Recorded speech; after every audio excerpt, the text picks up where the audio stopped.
We're hitting the streets again. This is Crime Watch.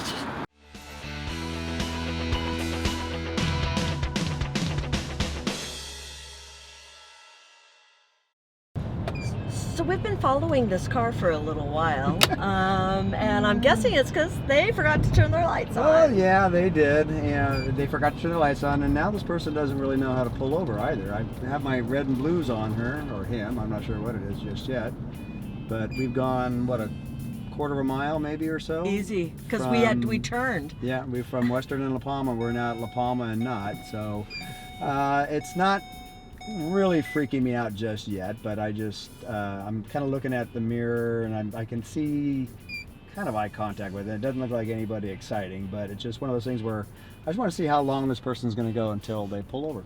Well, what scares me is that when you see cars on the freeway without their lights, it's dangerous because they blend into the darkness. Right, exactly. And you got a dark colored car here too that it's easy to go ahead and get kind of blend in with the darkness as well too. So we'll find out what's going on here. If they don't pull over right away, definitely before they get on the freeway. But I'll turn on the bigger lights and we'll see what happens. Maybe he or she will get a clue here. My guess is you are making them uncomfortable because they've been very good about their signals and lane changes. So far so good. So we'll see what happens here. Let's see if maybe they'll pull over here. But let's figure this one out here. But I don't know. You know how always the interesting stories come on this one. Now she's going on this side. Okay, so we're going to do that. We're going to put the big flashy red lights on now and see. Maybe she'll get a clue here.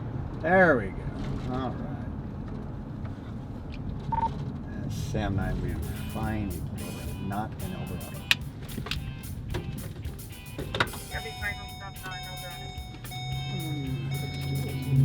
All right. Let's see what's going on here.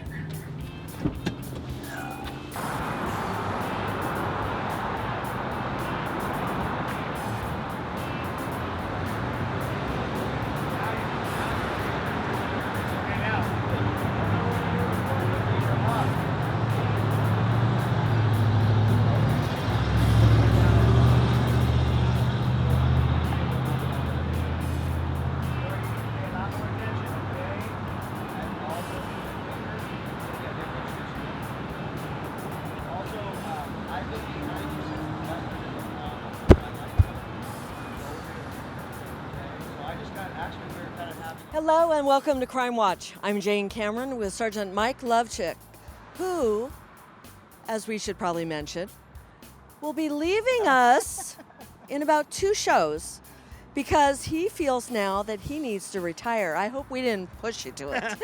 You're a really big cause of it. No, not at all. It's it's a little bittersweet, but very excited about it and looking forward to a life after law enforcement. So you'll meet our new host when we do. And we're going to have to train them again just to make sure that they are as good as you are. Very kind of you. Thank you very much. No, my replacement's going to be coming in at the end of December, and his name's Mario Escamilla. Really great guy. I'm sure he's going to have a lot of fun with this. I remember when I first started this show, 3 years ago now, how nervous I was when going, oh my gosh, this is going to be, I'm going to look like an idiot and this, that, and the other thing. Well, you still do. Well, you still do, yeah. But, it's just something that grows on you, and you realize what a great tool it is for the community and for just for your personal growth, to be honest with you. And we hope that you know that we're having as much fun as it comes across. So It's great. But we have probably, 2 more shows? Yep, 2 more shows. Okay, so you're causing a traffic jam here, by the way. I know, but you have to do what you have to do. You stopped a car that was having a little bit of a problem. Right, exactly. It was funny because we were on another call and we saw this car drive past us with their lights off. We see those quite often around here. So what we did was at about La Palma and Western, we turned on the lights on the car, and it was just the 2 little red and blue lights there. And so it's not all flashy and strobes and all that kind of stuff, but it took her about, we're at not in El Dorado now. That's probably about a good half a mile before she finally pulled over. But I think the reason why she pulled over is I finally turned on the big lights on the car, and then she went whoop right on over. So, Who knows? Who knows what happened? She was very cooperative. She understood what was going on and all that stuff. She said she just didn't notice and didn't see us behind her. So I says, all right, we'll give you a freebie on that one. But She's so lucky. yeah, she's lucky she wasn't back in my motor days, right? Because I'd be writing her a ticket right now. Heart of ice. Yes, you've always brought that up in the 3 years that I've been here. But no, I always look at it this way too, and we've talked about this before, is that if you can educate the person, Spirit of the law. spirit of the law, exactly, and you rather than being the hard-nosed guy and saying, okay, everyone's going to get a ticket here, you usually get a lot more out of a person when you just say, hey, look, this is what happened. This is what you need to do. Make sure you pay a little bit more attention. I can guarantee you now she's going to be paying a lot more attention. Now, had she had some sort of an attitude or or some flagrantly dangerous situation where she ran through a red light that was 5 seconds cold, then that's another thing. I'll take my time and write a ticket for that kind of stuff. But for that kind of things, I have no problem with giving her a warning. But like I said, it's just really, really important that everybody knows and understands that. It's just so very important to pay attention to your dashboard, pay attention to your, what's around you and the condition of your car, the level of fuel in your fuel tank. And here's another pet peeve, is the one that keeps a blinker on for miles and miles and miles on the freeway because they're not paying attention to their dashboard. And that's what's frustrating. Said from a traffic cop who has seen many an issue like that. Yes, exactly. And those were the best 5 years of my career, I will say that. Sergeant Lovechick, it is always great to see new officers on the department. Absolutely. We've got a slew of them recently. Matter of fact, I think we have at least 4 brand new officers who are in training currently. And I think we have at least two officers, if I'm not mistaken, maybe 3 in the academy or going into the academy. So yeah, there's a lot of new faces around here tonight. And that includes Officer Bourne. Officer Bourne, tell us a little bit about yourself, where you worked, why you want to be in police work.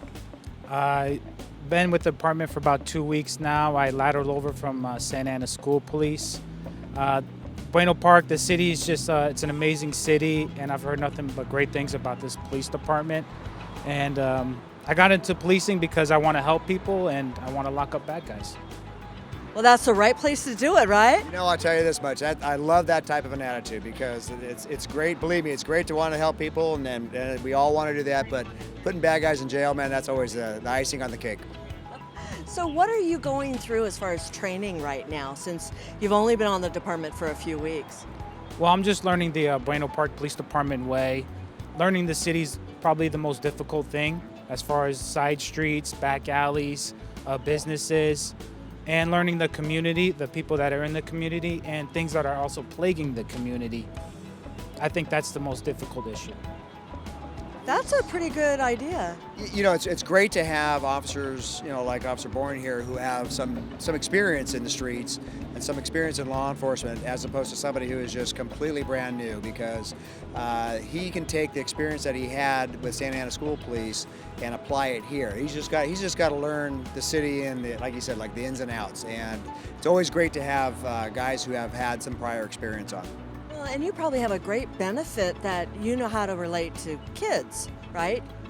Yeah, working at the school district, especially coming from Santa Ana, a lot of kids they're underprivileged, and you just have to relate to them and understand where they're coming from, and they act out, and there might be a reason they're acting out. Maybe their father's not in their life, or maybe their mom is not, and they're staying with a relative that could be abusing them or sexually abusing them. So you have to relate, and there's something deeper underneath that could be bothering the kids. I think you got a good one. I think we do. Matter of fact, I am very, very happy to have him on board and looking forward to his continued success.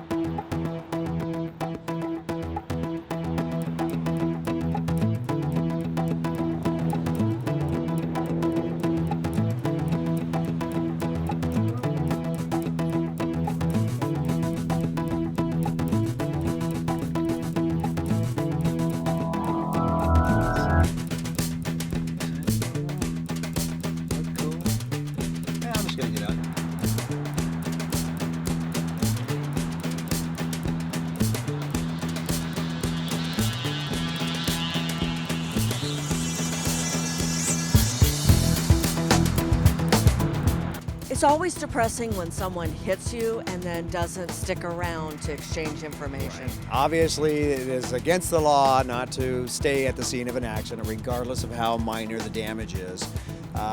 If you kind of be able to see her car, she's just got a little bit of damage to the front end. But the interesting thing about this one was that she was behind the suspect vehicle, okay, and her friend was in front of the suspect vehicle. So the suspect vehicle rear ends her friend, realizes, oh wow, I got to get out of here, backs up, and then hits her car. And then after he hits her car, he takes off around the cars. So it's like, really, guy? Come on, think about it. So, but yeah, fortunately, nobody was hurt in this. It's just some minor damage to both bumpers or what have you. But they were fortunately able to get a license plate on the car. So we may not find them tonight, but what will happen is that there'll be some follow-up investigation later on down the road. Interesting. So it doesn't matter whether there's injuries or not. It's just a matter if that happens, you call the police. Yeah, you're required by law to stick around at an accident. You don't have to call the police on a non-injury collision. You don't need a police report for that. I think we've talked about this on past episodes, but if you want the police to come out and assist you with exchanging information, that is required by law. You are required to exchange information as far as your name, your insurance, your registration information with the other party. So that is required. But to have a police report, no, it's not mandatory that you have a police report. The only time that they're really mandated to take a report if you've got some serious injuries, if you've got some, obviously a death involved, or if somebody's going to go to jail. Somebody's getting arrested, like for example a DUI. You could have just a barely scratch on the bumper, but if the guy's drunk, then he's going to get arrested, and there has to be a traffic collision report along with it. But in this particular situation here, like I said, they've got enough information to where they can probably follow up on it at a later time. In fact, I'm not even sure where the car was registered at, but it's one of those cases where there's no big hurry to go get the guy at this particular point. So if it's local, maybe they'll go out and maybe to his house or where the registered owner is at. But at this particular point right now, they're probably just going to end up taking a report and let them follow up on it later. And deal with a lot of frustration about somebody who did something stupid. Yeah, and like you said too, it's just one of those things. All it does is it compounds it. It compounds the liability that you have as far as paying for the damage that you caused and all that kind of stuff. Now they're looking at additional misdemeanor charges of fleeing a scene of an accident. So it's like I said, it probably would have been just easier for the person to stop and say, okay, well here's my insurance and all that other kind of stuff. But unless they didn't have insurance, or they were already running away from something else. Right. But you got to take those that type of information into consideration as well too. But obviously without the guy here, we have no idea what his story was. What kind of information, if you are the victim of something like this, what kind of information is good to get? You said they got the license plate. That is by far the most important thing to get, is a license plate, because what happens is that we were able to run a records check on that license plate, find out where the car is registered at least we have some identifying information. Obviously, if you just have it was a yellow car, a yellow four-door, a white pickup truck, that doesn't really do it a whole lot for us because there's not a lot of identifiable information. But it is important to get that information though too, because let's say for example they say it was ABC 123, it was a license plate, and they say they swear it was a Toyota. Well, you run ABC 123 and it comes back to a Ford. Okay, so they're like, well, it's not coming back to the plate. So you got to be obviously certain of the plate, but also at the same time you got to you want to get identifying characteristics of the car: the color, the make, the model, how many doors, pickup truck. What about the driver? A description of the driver? Obviously, if you could get a description of the driver, that helps out too, because you're going to eventually have to be able to identify that driver, especially if we have somebody stopped down the road a piece. You have to be able to say, yep, that was the guy that was driving the car. And being here at the gas station, there may have been security cameras too. Right, exactly. I don't think the collision did not occur in the gas station. She just pulled in here, so this is where we're just meeting the reporting party. The accident occurred just a block down the street here. But again, yeah, you bring up good points. You should be able to describe the car. By all means, get a license plate if you can, and also be able to describe the driver and even the occupants of the car too. But obviously, the driver is the one that we want to make sure we identify. And then contact your insurance the following day. Yes, and then start that whole process, which is always fun.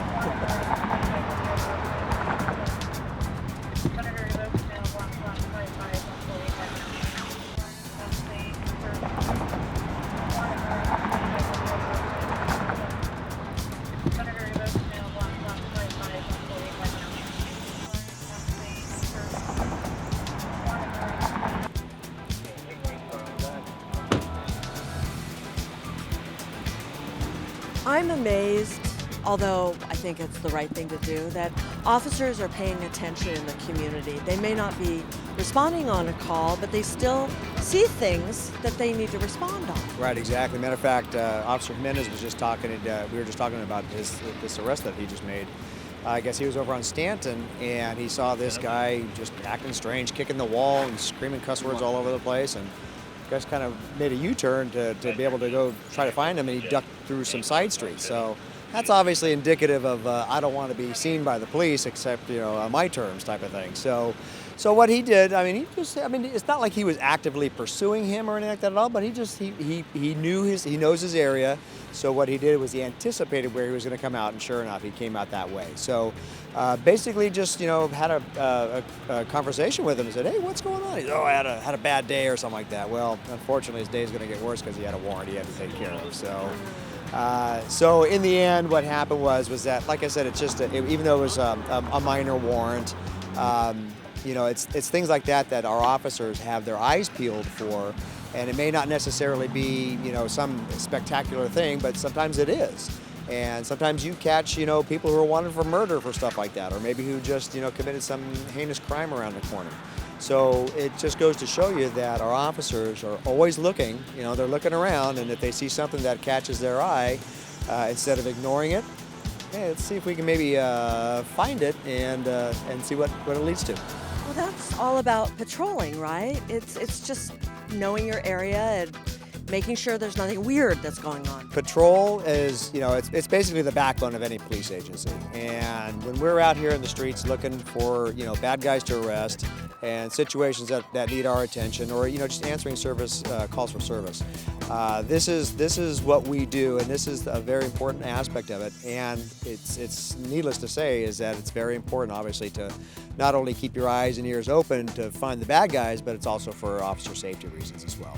And it goes back to the rookie officer that we were talking to, where he was saying he's trying to learn the streets and the geography and all that, and that's the hard thing. When an officer gets seasoned, he can do what Officer Jimenez did about expecting where that person's going to come out. Oh yeah, and without any doubt about it, he doesn't even have to think about, okay, well, let's see, if he goes over this way, which way he's going to go out. He just instinctively knew where he was going to go. And sure enough, because there's an outlet over here, when he saw him on Stanton, it's right here off of La Palma, and it's just, 9 times out of 10, this is the way he's going to come back out. So it worked out in his favor.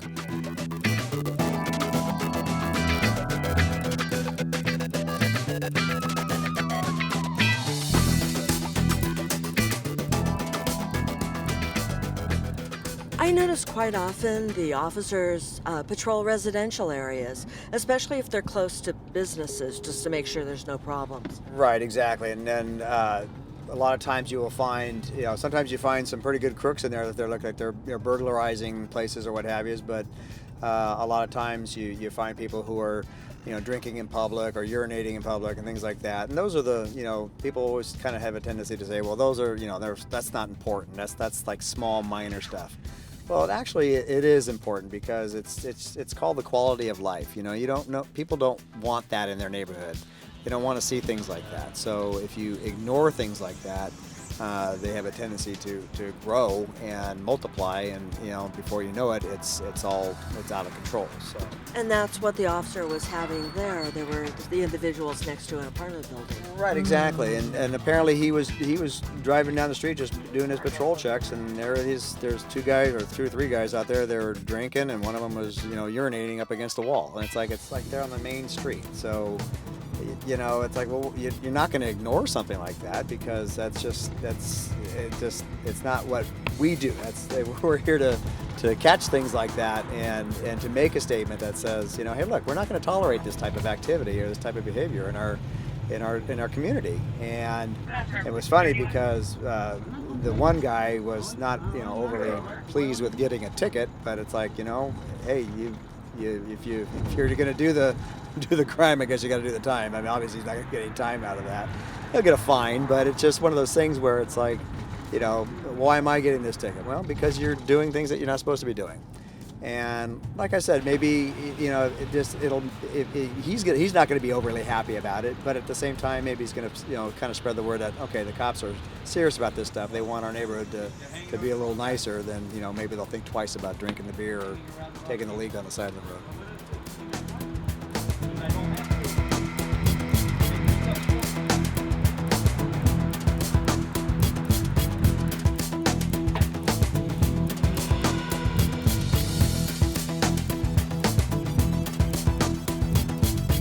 Sergeant Lovchick, I know you want to bring up the recent death of one of the reserve police officers from the department. Right. We unfortunately lost one of our reserve officers in a traffic collision while he was off duty. He was actually heading home from work a few weeks ago, and he was unfortunately involved in a traffic collision on the 91 freeway in the city of Riverside. And just a great guy. Art Bryce was his name, and been with reserve with us for about 11 years. If you saw the guy, and I'm sure we'll be able to get some pictures, be able to show the crowd, but he was a huge guy, and had this really infectious smile and laugh, and just a great man. And it's really, really sad that we lost him. He was just a great cop, great friend, great person to be around, and family man too. He left behind a wife and some kids. His kids were growing up, but he had a couple of teenage stepkids as well too. But again, he trained the reserve officers in first aid and CPR and stuff. Right. Matter of fact, his full-time job was working with an ambulance company, a local ambulance company, and he was actually certified in teaching CPR and first aid.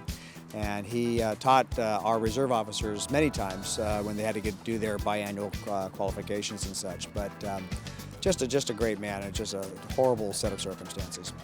It's sad whenever anything like that happens naturally, but I know that the officers in your department, they feel like they're brothers and sisters. So it's not just an officer, it's a friend, it's a brother. Yeah, absolutely. Matter of fact, in the 30 years that I've been here, it's I've lost a few friends along the way, and it is really, really tough. But I'll tell you this much though, the camaraderie that we have and the brotherhood that we have, and the sister with our sisters, I guess I can say, it's just a really big tight-knit family, and we pull together and we get over things. Well, and looking at the comments on Instagram and Facebook, there's a lot of community members too who had the wishes to the department and to the family, so your officers touch the community members. And that really makes us feel good too, because in today's day and age where it's very hard to be a law enforcement officer anymore, and you see things like that, the outpouring of support and sympathy for an officer who didn't necessarily die in the line of duty, but still otherwise is still not with us anymore. But all the support that the public gave us was just overwhelming. Well, as you've always said, that even when you're off duty, you're on duty. So even though Officer Bryce may be returning home, he was leaving one home to go to another home, so he was still on duty. Yeah, that's true. But again, like I said, it's just one of those things where you just never know when your number's up, I guess. But at the same time, you really respect the people that work for you, and you just you thank the Lord every day of the days that you have. If you have any questions about tonight's show, you can call the Buena Park Police Department at 562-3901. Also, Buena Park has a large following on Facebook and Instagram, and you really need to follow both of them just to see all the different activities that are going on, the warnings, the traffic advisories. It's a really good way to stay in touch with your police department. With Sergeant Mike Lovchick of the Buena Park Police Department, I am Jane Cameron. Thanks for watching.